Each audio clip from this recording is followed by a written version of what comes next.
بسم الله الرحمن الرحيم. يقول النبي صلى الله عليه وسلم: أنا وكافل اليتيم كهاتين في الجنة. في يومنا هذا 28 من شهر يناير 2024 الموافق 16 من شهر رجب 1445 هجرية، نقوم بعون الله بتنفيذ مشروع كفالة الأيتام الممول من وقف أيتام. نسأل الله سبحانه وتعالى أن يبارك لهم في أهلهم ومالهم، وأن ينجيهم من المصائب الدنيوية والأخروية، وأن يجعل مثواهم الجنة بما قدموه من هذا العطاء لهؤلاء الأيتام، وبما خففوا من معاناتهم، إنه ولي ذلك والقادر عليه. تفضل يا أسماء، هذه كفالة مقدمة لكم من وقف أيتام. أسماء سعد.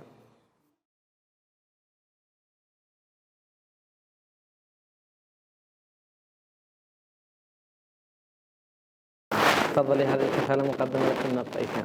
كفالة مقدمة لكم من وقف أيتام.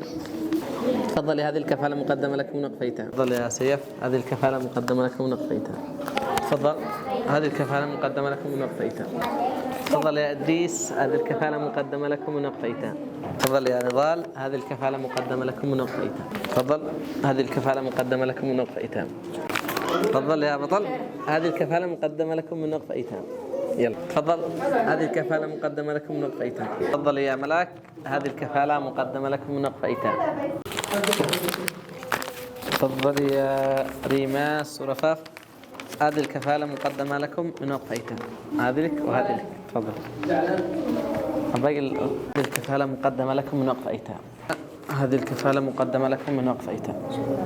نشكر وقف الأيتام على هذه الكفالة وجزاكم الله خير.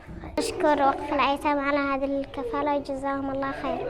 شكرا وقف الأيتام على هذه الكفالة وجزاكم الله خير، وجعل في ميزان حسناتكم.